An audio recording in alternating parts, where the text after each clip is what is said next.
Hello అండి, నమస్తే. Welcome to our channel. నేను మీ ఝాన్సీని.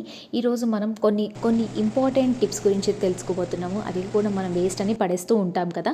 సో అలా వేస్ట్ అని పడేయకుండా దాంతో కూడా చాలా రకాల యూజెస్ అయితే ఉన్నాయి.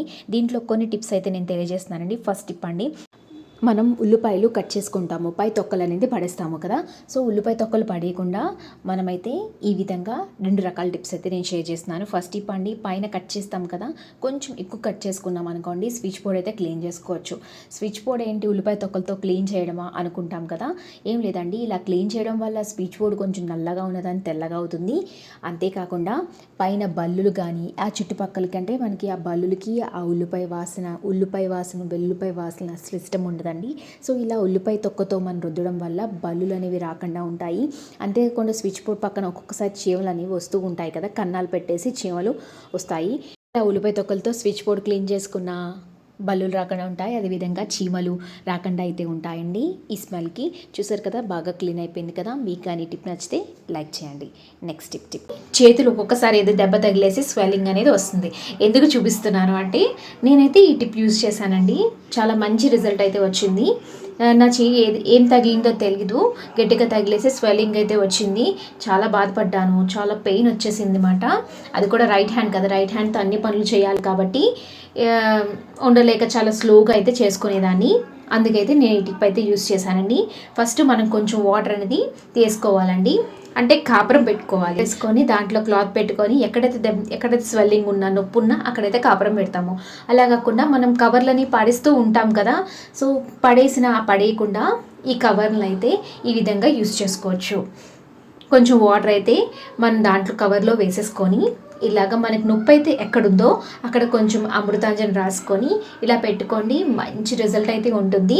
ఒకవేళ బాగా వేడిగా ఉంది అనుకుంటే ఒక క్లాత్ కానీ పెట్టుకొని ఈ కాపరం అనేది పెట్టుకోండి. మీరు ట్రై చేసి మీకు ఎలా వచ్చిందో కామెంట్ సెక్షన్లో కామెంట్ చేయండి. ఇంకో విషయం ఏంటంటే, నీళ్ళు అనేది బాగా మరిగిపోకూడదు. ఎందుకంటే ఇది ప్లాస్టిక్ కవర్ కాబట్టి కాలిపోవడానికి ఛాన్స్ ఉంది, కరిగిపోవడానికి. అంతేకాకుండా నీళ్ళు అనేది మామూలుగా కొంచెం వేడికితే సరిపోతుందండి. ప్లాస్టిక్ కవర్ కాబట్టి కొంచెం ఎక్కువ వేడి కూడా అవసరం లేదు. తొందరగా వేడెక్కడానికి నేనైతే మూత అనేది పెట్టాను. వీడియోలో చూపించిన విధంగా మన దగ్గర ఎక్కడైతే పెయిన్ ఉందో అక్కడ మనం ఇలాగా, నాకైతే వేడి చాలా ఎక్కువ అనిపించేసి ఒక క్లాత్ పరంగా పెట్టుకొని ఉంచుకున్నానండి. ఒక 10 నిమిషాల పాటు ఇలాగా ఆడుతూ పాడుతూ ఒక కవర్తో పెట్టుకొని చూసుకుంటే మంచి రిజల్ట్ అయితే కనిపిస్తుంది. అంటే మీకు పెట్టిన వెంటనే వచ్చేస్తుందంటే కాదండి, కనీసం 2-3 రోజులు మీరు ట్రై చేయండి, రిజల్ట్ అయితే మీకు వస్తుంది. నిమ్మకాయ రసం అయిపోయిన తర్వాత నిమ్మకాయ తొక్కలు పడేస్తాం కదా. సో నిమ్మకాయ తొక్కలు పడేయకుండానే ఒకసారి ఇలా క్లీన్ చేసుకొని నిమ్మకాయ తొక్కలు పడేసేయండి. ఫస్ట్ ఏంటంటే, ఇలాగ మనం కబోర్డ్స్ హ్యాండిల్స్ ఉంటాయి కదండి, ఈ హ్యాండిల్స్ నల్లగా అయిపోతాయి, జిడ్డుగా కూడా అయిపోతాయండి. అంతేకాకుండా షైనింగ్ కూడా తగ్గిపోతుంది. ఇలాగ నిమ్మకాయ తొక్కలతో మనం క్లీన్ చేసుకున్నామంటే కొంచెం తెల్లగా మెరుస్తూ అయితే ఉంటుందండి. తర్వాత ఒకసారి తడి క్లాత్తో తుడిచేసి తర్వాత పొడి క్లాత్తో తుడిస్తే చాలా నీట్గా అయితే క్లీన్ అయిపోతుంది. అంతేకాకుండా ఈ నిమ్మకాయ తొక్కల్ని కిచెన్లో ఉన్న ట్యాప్స్ మీద కూడా క్లీన్ చేసామంటే నీటి మార్కులు కూడా లేకుండా అయితే ఉంటాయండి. చూస్తున్నారు కదా, ఇందాక చూసిన దానికి ఇప్పుడు చూసిన దానికి మనకైతే డిఫరెన్స్ అయితే ఈజీగా తెలుస్తుంది. ఒకసారి ఈ టిప్ అయితే ట్రై చేసి మీకు ఎలా వచ్చిందో కామెంట్ సెక్షన్లో కామెంట్ చేయండి. నెక్స్ట్ టిప్ అండి, ఉల్లిపాయ తొక్కల్ని స్విచ్ బోర్డ్ అయితే క్లీన్ చేసుకోవచ్చు అని చెప్పుకుంటున్నాం కదా, కానీ మిగతా ఉల్లిపాయ తొక్కలను కూడా ఇలా అయితే చేయండి. ఫస్ట్ ఏంటంటే, ఉల్లిపాయ తొక్కలు తీసుకోవాలి. దాంట్లో ఏంటంటే కొన్ని వెల్లుల్లిపాయ తొక్కలు కూడా వేసుకోవాలండి. ఈ ఉల్లిపాయ తొక్కలు వెల్లుల్లిపాయ తొక్కలతో మనం ఒక లిక్విడ్ అయితే తయారు చేసుకుంటున్నాము. మీద ఒక గ్లాస్ వాటర్ అయితే యాడ్ చేసుకోవాలండి. ఒక గిన్నెలో కొంచెం వెచ్చగా అయిన తర్వాత మనం ఉల్లిపాయ తొక్కలు వెల్లుల్లిపాయ తొక్కలు అయితే వేసుకోవాలండి. ఇలా కొంచెం నీళ్ళల్లోనే వేసుకుని వెంటనే కొన్ని నిమిషాలు కూడా పట్టదండి, ఒక 1 మినిట్లోనే నీళ్ళు అనేవి కలర్ అనేది చేంజ్ అయిపోతుంది. ఉల్లిపాయలో ఉన్న ఈ రసం, ఉల్లిపాయ తొక్కల్లో ఉన్న ఈ ఘాట్ అంతా ఈ నీళ్ళల్లోకి అయితే వచ్చేస్తుందండి.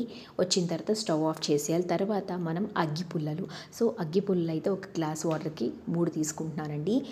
ఒక్కొక్కసారి ఇంట్లో చిన్న అగ్గిపెట్టెలు కూడా ఉంటాయి కదా, ఆ అగ్గిపుల్లని యూస్ చేయొచ్చు. అవైతే 4 వేసుకోండి. నేనైతే 3 అగ్గిపుల్లలు అయితే వేసుకున్నాను. 3 అగ్గిపుల్లలు వేసుకొని ఇది చల్లారే వరకు మూత పెట్టుకొని ఉంచుకోవాలండి. కొంచెం చల్లారిన తర్వాత మూత తీసి ఇలా చూసారు కదా, వాటర్ అనేది ఇంకా బాగా చేంజ్ అయిపోతుంది. ఎందుకంటే ఉల్లిపాయలో ఈ కలర్ అంతా మారిపోయి వాటర్ అనేది ఈ విధంగా చేంజ్ అయిపోతుందండి. ఇది కొంచెం వడగట్టేసుకోవాలి. ఇలా గ్లాస్లో వడగట్టిన తర్వాత ఈ తొక్కలు అనేది మామూలుగా పడేయచ్చు. ఒక బాటిల్ కానీ, ఒక స్ప్రే బాటిల్ కానీ, నాదైతే విమ్ లిక్విడ్ ఉంటుంది కదండీ, ఆ బాటిల్ అయితే నేను ఉంచుకున్నాను. ఈ విధంగా అయితే యూస్ చేసుకోవచ్చు. ఇది కిచెన్ ప్లాట్ఫామ్ మీద కానీ, లేదంటే స్టవ్ మీద కానీ బొద్దింకలు వస్తున్నాయండి.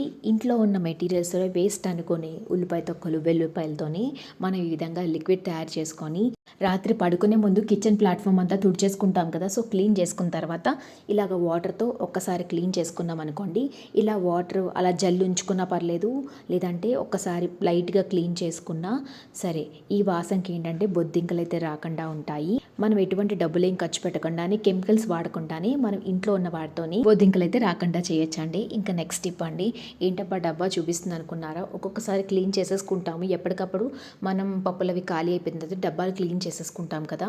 సో మళ్ళీ ఇప్పుడు వర్షాకాలం కాబట్టి వచ్చే చలికాలంలోని డబ్బాలు క్లీన్ చేసుకున్న తర్వాత ఎంత తుడిచినా సరే ఆ తడిదనం అనేది ఉంటుంది కదా, కొంచెం కొంచెంగా ఆ తడి మీద పెట్టే పప్పులు అనేవి పాడైపోతుంటాయి. ఒక్కసారి మనం స్టవ్ ఆన్ చేసి 30 సెకండ్స్ ఇలాగా వేడి చూపించిన తర్వాత ఒక్క 2 నిమిషాల తర్వాత పప్పులు అనేది రీఫిల్ చేసుకోవచ్చండి.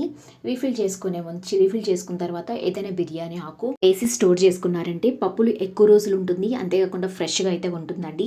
మీరు కానీ నా ఛానల్ ఫస్ట్ టైం చూస్తుంటే ప్లీజ్ సబ్స్క్రైబ్ చేసుకోండి. అంతేకాకుండా పక్కనే ఉన్న బెల్ ఐకాన్ క్లిక్ చేయండి. మీ ఫ్రెండ్స్ అండ్ మీ ఫ్యామిలీ మెంబర్స్కి నా ఛానల్ షేర్ చేయండి. Thanks for watching my video. By by.